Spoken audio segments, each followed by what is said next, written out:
Hello class 10th students. तो दोस्तों कैसे हैं आप लोग।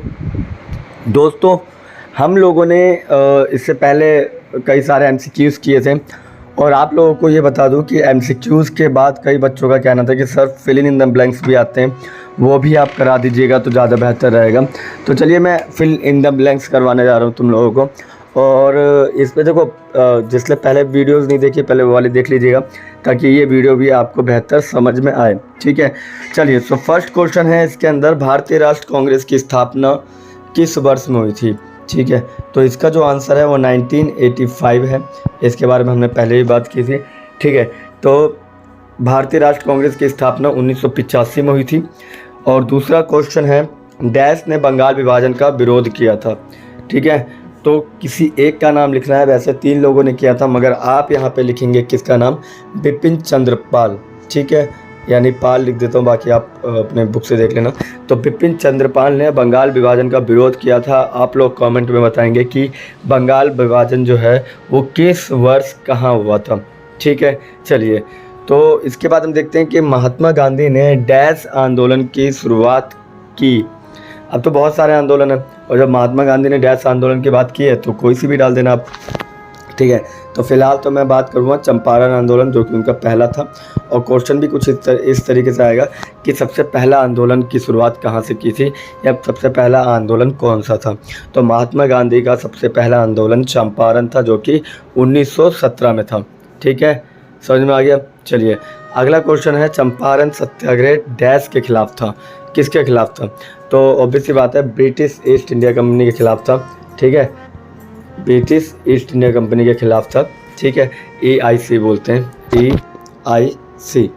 ठीक है, ये रहा EIC के खिलाफ था, यानी ईस्ट इंडिया कंपनी के खिलाफ था। चलिए, तो अगला है, जलियांवाला बाग हत्याकांड में डैश हुआ था।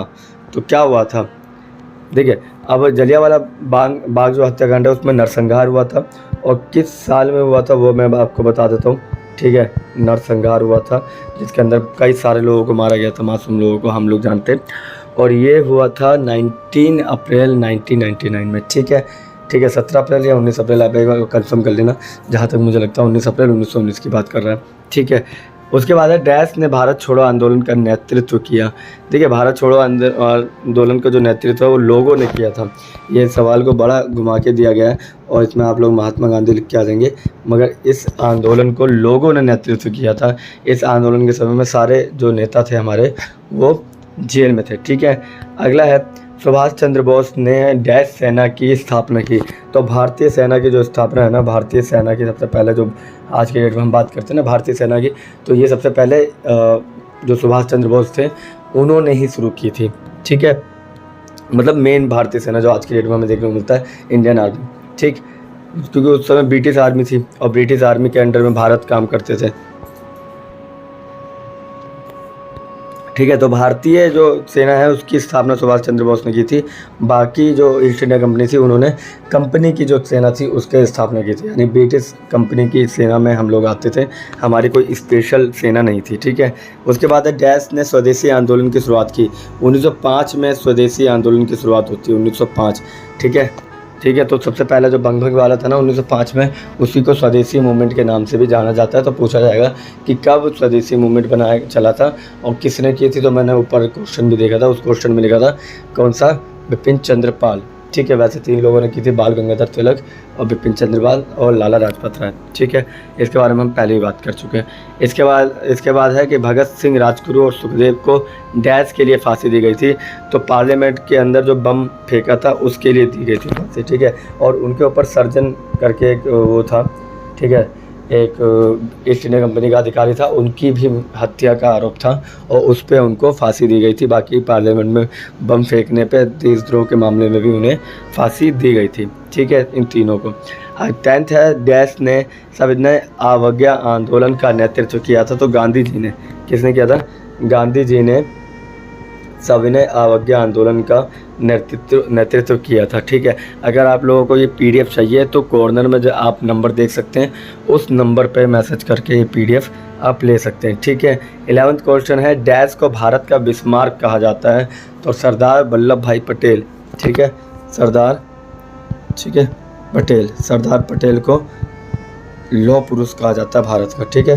The iron man of the India is called Sardar Patel, ठीक है, सरदार वल्लभ भाई पटेल। चलिए, सो अगला क्वेश्चन है, डैश ने भारत माता की अवधारणा को लोकप्रिय बनाया। तो भारत माता की लोकप्रियता जो है वो रविंद्रनाथ टैगोर के समय में आई है। और रविंद्रनाथ टैगोर ने जब से प्रॉपर, देखो वैसे तो वो है, चलो आप लोग मुझे बताना भारत माता की प्रतिमा जो थी वो किसने बनाई थी, ठीक है। 1979 के आसपास बनाई गई थी। चलो मैं इतना बता रहा हूँ, 1879 के आसपास बनाई गई थी। और ये प्रतिमा बनाई गई थी 10th क्लास के सेकेंड चैप्टर में, ठीक है। इतना भी हिंट दे दिया आपको, ठीक है। चलो, तो इतना मुझे बताना कि भारत माता की चित्र किसने बनाया था, बाकी मैं आप लोगों को कमेंट में पिन कर दूंगा इसका आंसर, ठीक है। चलो, तो डैश ने भारत माता की अवधारणा को लोकप्रिय बनाया, बता देना भारत माता का स्केच किसने बनाया, उन्होंने ही इसको लोकप्रिय बनाया, ठीक है। अगला है, डैश ने आंदोलन का नेतृत्व किया, यानी खिलाफत आंदोलन का जो नेतृत्व है वो किसने किया, इसके बारे में हम पहले ही बात कर चुके हैं। तो इसमें आप लिख देना अली बंधुओं ने। देखो, इस सवाल के जवाब के पीछे की कहानी बताता हूँ। देखो, अगर आप लोगों को नाम पता है दोनों का, शौकत अली और मोहम्मद अली, तो बेस्ट है। नहीं पता है तो अली बंधुओं लिख के भी आ जाओगे। तो अली बंधुओं ने खिलाफत आंदोलन का नेतृत्व किया था 1919 में, क्योंकि तुर्की के अंदर खलीफा की नियुक्ति को ख़त्म कर दिया गया था, जिसके खिलाफ सारे देश के जो मुसलमान थे वो अंग्रेज़ों के खिलाफ हो गए थे।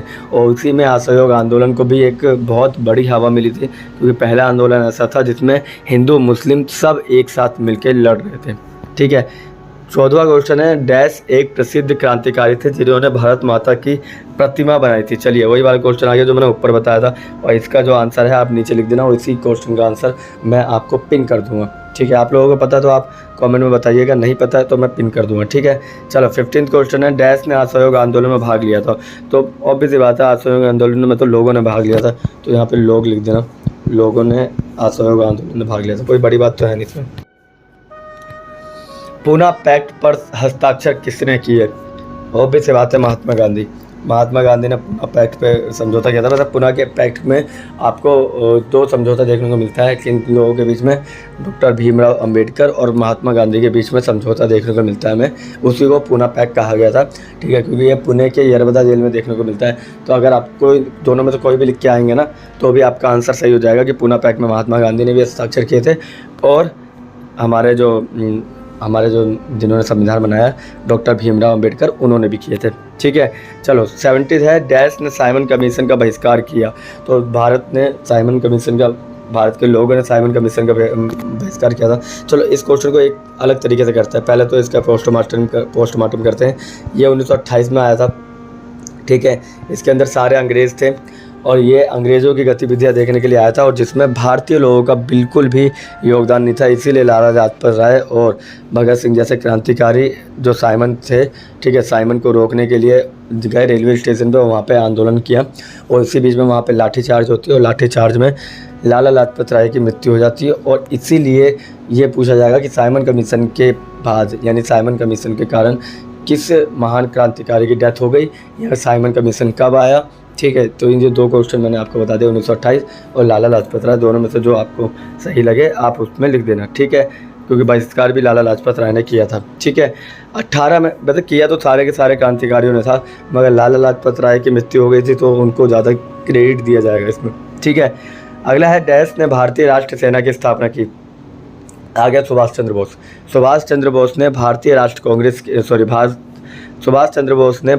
राष्ट्र सेना की स्थापना की थी, और वो भी 1942 के बाद, ठीक है। जिसके अंदर हम जानते हैं कि इससे क्या हुआ था, इससे अंग्रेज़ बहुत ज़्यादा परेशान हो गए थे। खुद जो ब्रिटेन के प्रधानमंत्री हैं, उन्होंने कहा था कि हमने, चलो आंदोलन तो एक बहाना था, बट हमको लग रहा था कि हम लोग ज़्यादा दिनों तक नहीं रह सकते, क्योंकि सुभाष चंद्र बोस ने बहुत बड़ी एक आर्मी बना ली थी, जो कि हमारी आर्मी पे भारी पड़ रही थी, और इसीलिए हमें देश की आज़ादी देनी पड़ी। यही सबसे बड़ा कारण है, ठीक है। क्लीमेंट एटली थे उस समय के जो प्रधानमंत्री थे, उन प्रधानमंत्री ने ये सारी बातें बताई थी, ठीक है। And the next is, dash ने खुदीराम बोस और राष्ट्र गुरु सत्येंद्र नाथ बनर्जी के नेतृत्व में बंगाल में आतंकवादी गतिविधि का नेतृत्व किया, ठीक है। तो खुदीराम बोस पहले व्यक्ति है जिनको 18 साल की उम्र में शहीद कर दिया गया था, ठीक है। और उन्होंने 1908 के तकरीबन में क्या किया था, ये सारी घटनाएं की थी। तो ये आप 1908 कर देना, ठीक है। अगला क्वेश्चन है, द इंडियन ओपिनियन नामक अंग्रेजी समाचार पत्र किसने शुरू किया, ठीक है।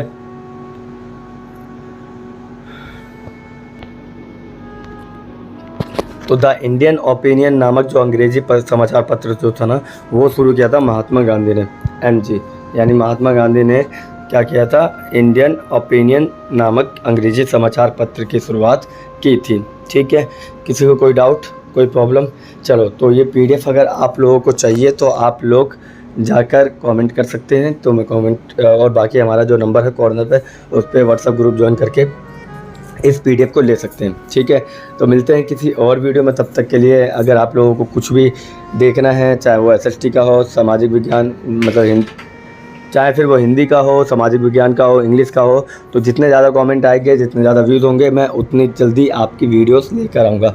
आजकल व्यूज़ गिर रहे हैं क्योंकि आप लोग देखने में इंटरेस्टेड नहीं हो रहे हैं, क्योंकि अभी पेपर आपके सर पे नहीं है ना, इसीलिए आप लोग थोड़े हल्के पढ़ रहे हैं। ठीक है, तो लापरवाहियों के कारण आप पहले भी SYC लेकर आए थे, इस बार SYC नहीं मिलेगा, डायरेक्ट फेल हो सकते हैं।